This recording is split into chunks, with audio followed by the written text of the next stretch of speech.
South Korean President Yoon Suk-yeol doubles down on the country's alliance with the U.S. as he visits a symbolic memorial of the bilateral alliance in Hawaii on his way to Washington for the NATO Summit later this week. Russia launched a major missile attack across Ukraine on Monday, killing at least 37 people, with one destroying a large children's hospital. The attack came just a day before Western leaders gathered in Washington, D.C. for the NATO meeting. Amid calls for President Biden to step aside among some Democrats for his re-election bid, the U.S. president says he's firmly committed to staying in the race and calls for unity within his party. It's July 9th, 2024. This is Newscenter. Thank you for joining us. I'm Yoon Min. President Yoon Suk-yeol began his trip to Hawaii by visiting a symbolic memorial cemetery where he paid his respects to Korean War veterans. This aligns with his visit to the U.S. Indo-Pacific Command set for tomorrow, as stakes are high on the Korean Peninsula. Our correspondent Kim Do-yeon reports from on the ground.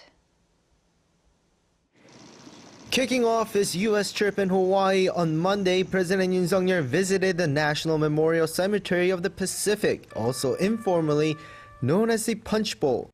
Around 10,000 Korean War veterans and their families have been laid to rest there, including Benjamin Wilson, who received a U.S. Medal of Honor for his courageous actions during the war. President Yoon expressed the highest respect for the noble sacrifice and dedication of the U.S. veterans who willingly gave their lives for the freedom and peace of South Korea when the fate of the nation was at stake over 70 years ago. This could be seen as a build-up to the main reason he's stopping by Hawaii before heading to Washington, D.C. for the NATO Summit. President Yoon, on day 2 of his trip, will visit the U.S. Indo-Pacific Command here in Honolulu, where he'll be briefed by the commander regarding ongoing security issues in the region. It's the first time for a South Korean president to visit the U.S. Indo-Pacific Command since it changed its name from the Pacific Command back in 2018. And if you count the Pacific Command as well, it's the first time in 29 years.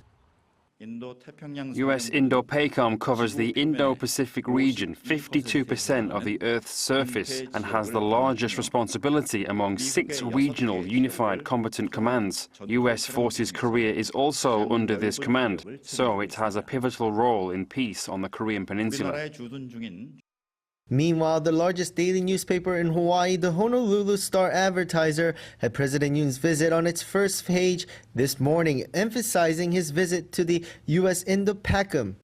The paper focused on regional security issues, especially with Russia and North Korea's strengthened military cooperation, as well as Russia and China's naval cooperation.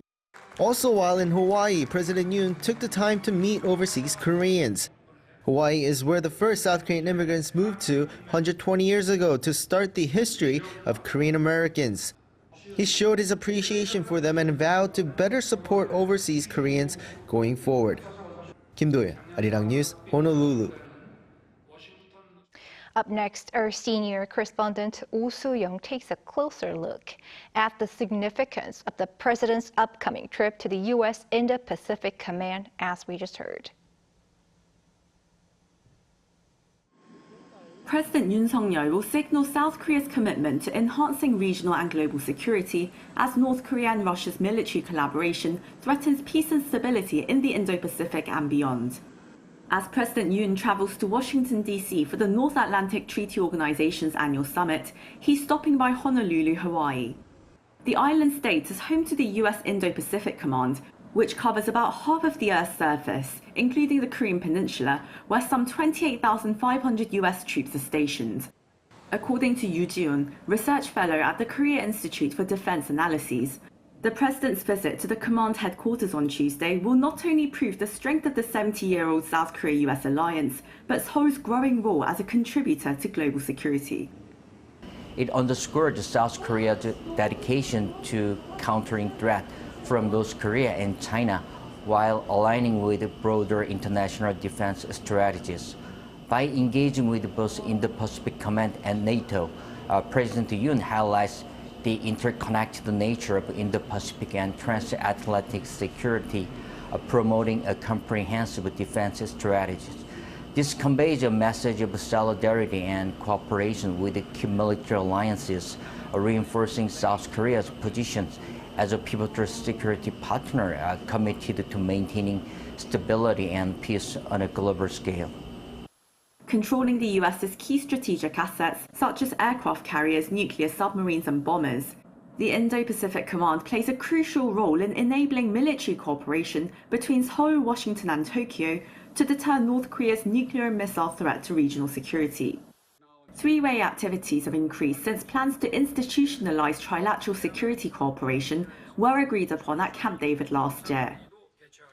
30 countries have conducted more frequent and complex military drills, demonstrating a unified stance against a regional threat like North Korea's missile test.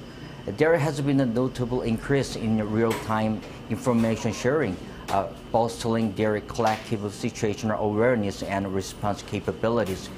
Additionally, collaborative efforts in missile defense have intensified, focusing on interoperability and combined defense strategies. Given the mounting threat posed by North Korea and its recent treaty with Russia on military cooperation, as well as suspected weapons delivery, Yoon says the three Indo-Pacific partners have space to collaborate further on the maritime front. The navies of South Korea, the US, and Japan could enhance joint maritime patrols and surveillance to monitor and deter illicit activities. Strengthening interoperability through regular advanced naval exercises would improve coordinated responses to any threat. Establishing a shared intelligence network would ensure real-time information exchange, which is crucial for tracking adversarial movement. President Yoon's office says the leaders' visit to Honolulu and Washington, D.C. is aimed at strengthening South Korea's security through global cooperation.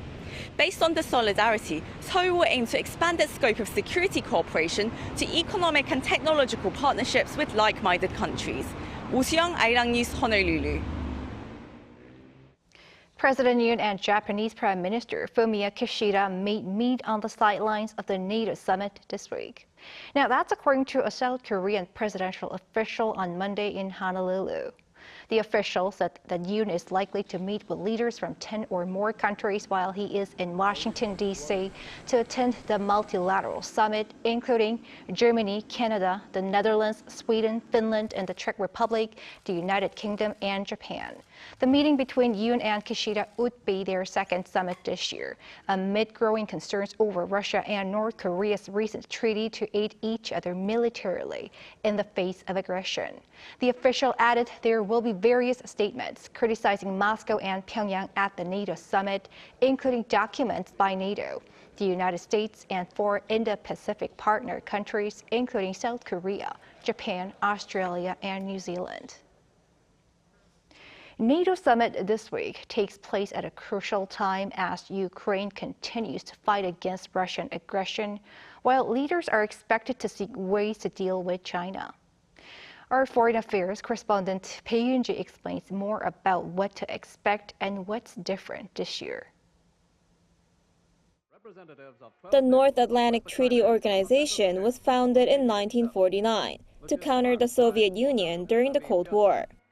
12 countries, including the US, Canada, and 10 from Europe, signed the treaty at the time. This year, NATO marks 75 years since its founding and has now grown into the world's biggest military organization with 32 members.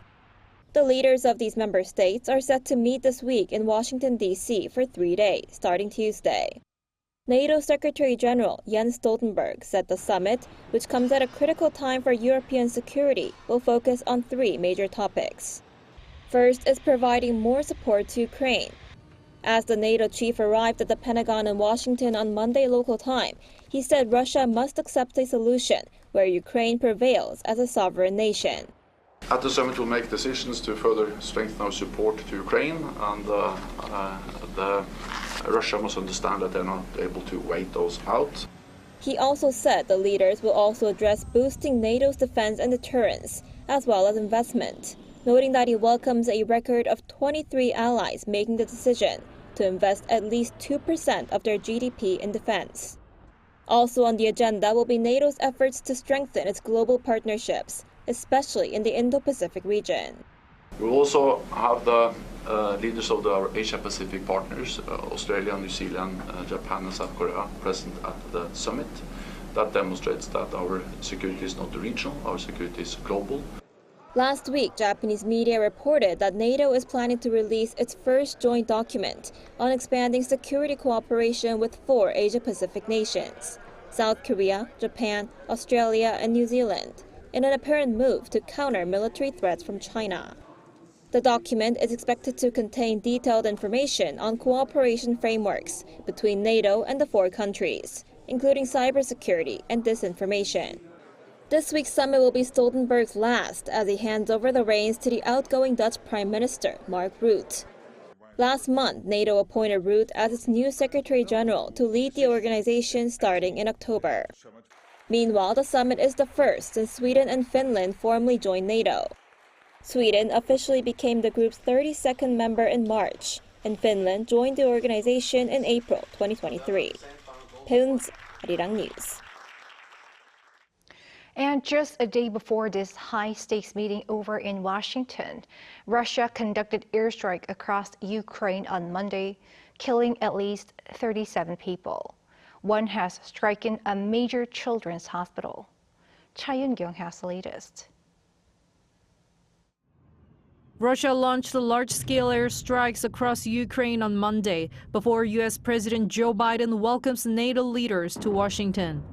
Citing Ukrainian President Volodymyr Zelensky, CNN reported that at least 37 people were killed and 170 others injured. The strikes damaged nearly 100 buildings, including multiple schools and a maternity hospital. Among the facilities that were hit was the country's main children's hospital, Akhmedit in Kyiv, which left civilians buried under rubble. As search and rescue operations continued into Tuesday, Kyiv Mayor Vitaly Klitschko said that 7 of the 16 injured are children. Another hospital was also struck in the Ukrainian capital, as authorities say at least 27 people were killed in the capital alone. The Ukrainian Air Force says that cruise missiles, guided and air-launched ballistic missiles were used in the deadly airstrikes, adding that 30 of the 38 were shot down. Monday's attack targeting Kyiv came after about 4 months since the last one. Klitschko condemned the Russian attack, calling it one of the worst since the Russian invasion. According to Ukrainian President Volodymyr Zelensky during a joint press conference with Polish Prime Minister Donald Tusk in Warsaw, Russia, as well as Russian President Vladimir Putin, who ordered the airstrikes, must be held accountable for what he called an act of terror. The United Nations Security Council will be set to hold an emergency meeting. Cha Eun-kyung, Arirang News.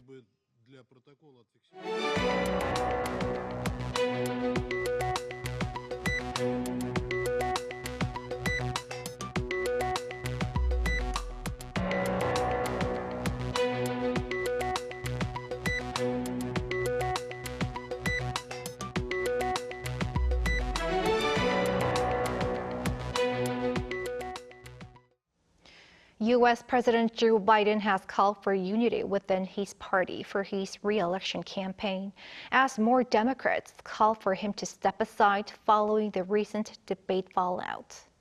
Moon Hye-ryun covers his remarks. U.S. President Joe Biden is fighting back against criticism of his mental fitness and viability following a poor debate performance against Donald Trump last month. In a 2-page letter sent to congressional Democrats on Monday, Biden emphasized that he is firmly committed to staying in the race and to beating Donald Trump. He added that it is time to come together, move forward as a unified party, and that any weakening of resolve would only serve to help Trump. On the same day, he also called into MSNBC's Morning Joe program, where he claimed that he had the support of the average Democrat and challenged his critics in the party. The White House press secretary denied speculation that the president is being treated for Parkinson's disease, while other party figures such as Minority Leader Hakeem Jeffries voiced support for Biden after 4 congressmen reportedly held a group call with him, urging their current candidate to step aside.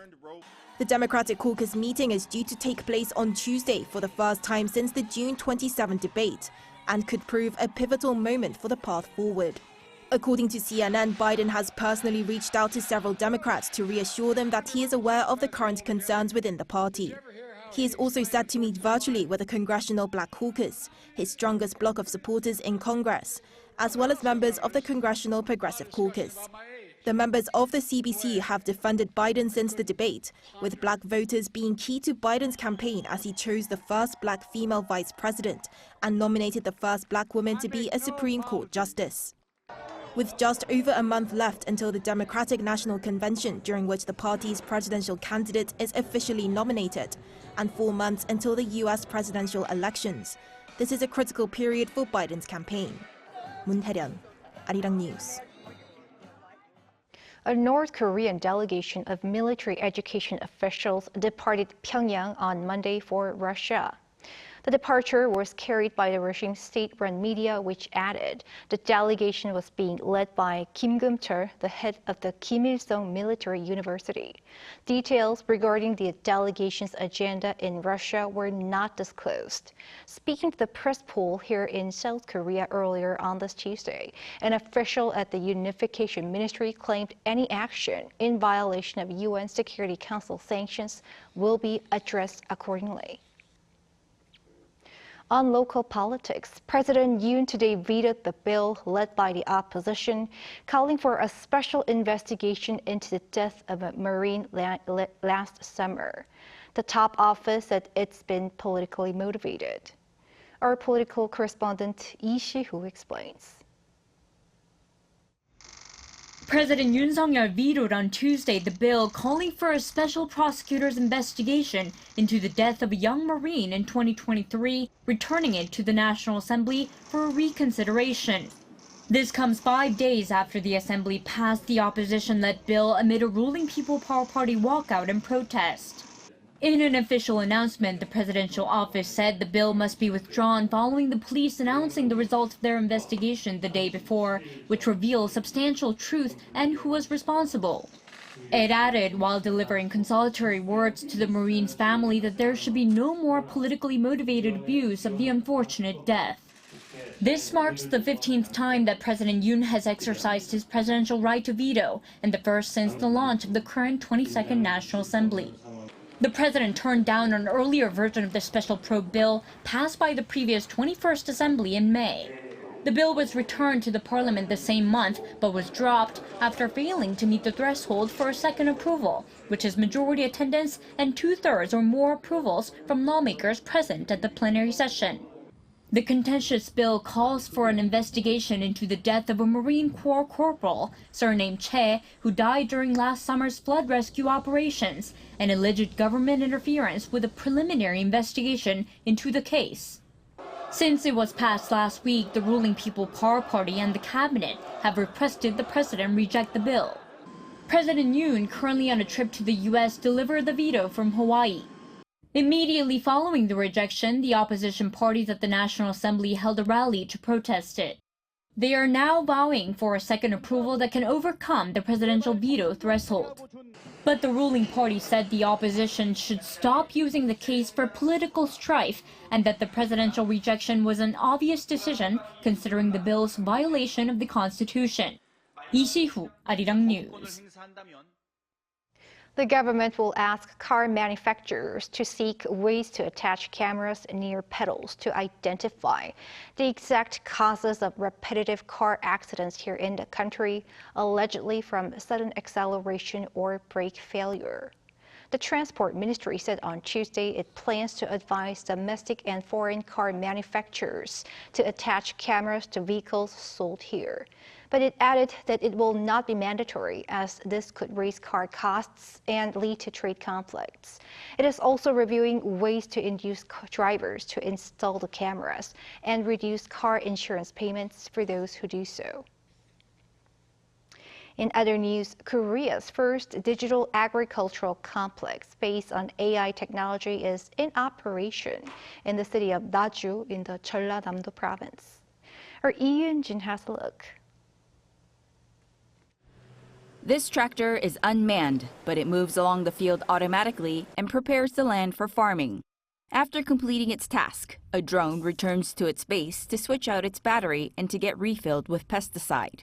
In the mini greenhouse where seedlings are raised, robots take care of the seedlings and organize the seedling trays. From seedling management to crop harvesting and supplying water, the various robots carrying out these tasks are controlled in the control room of this high-tech, unmanned automated agricultural production demo complex. We plan to show the core essence of smart agriculture through this unmanned automated demo complex.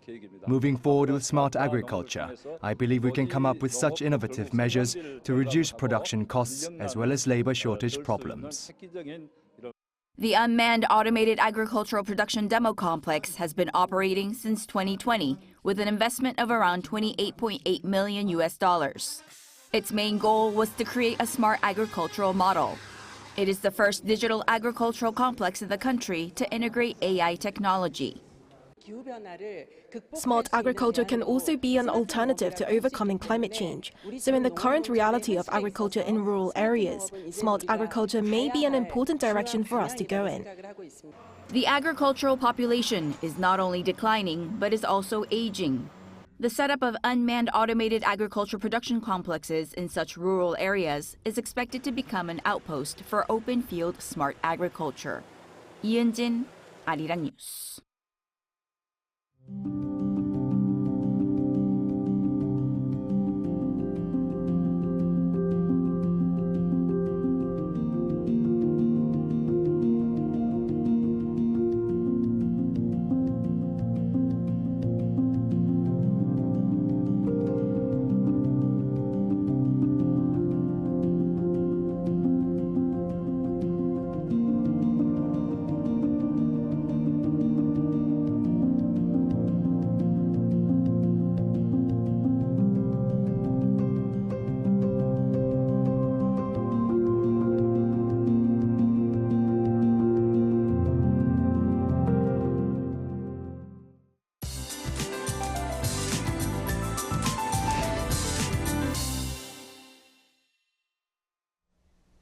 As heavy rain is predicted again overnight, a preliminary heavy rain warning is issued for most parts of the country. Early tomorrow morning, monsoon rain is expected to expand to the southern parts of the country. Heavy rain of more than 150 millimeters is expected in the southern areas of Gyeonggi-do province and the Chungcheong-do provinces, parts of Jeollanam-do province and Gyeongsang-do provinces. More than 120 is expected for the Seoul metropolitan area and Jeollabuk-do province until tomorrow. Tomorrow, most areas will start off at least 22 degrees Celsius. It will move up to 30 in Seoul, Chuncheon and Jeju, 29 degrees. This rainy season will continue in the south and on Jeju Island in the second half of the week. That's all for Korea. Here are the weather conditions around the world.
That is Newscenter for tonight. Thank you for watching. A panel session coming up.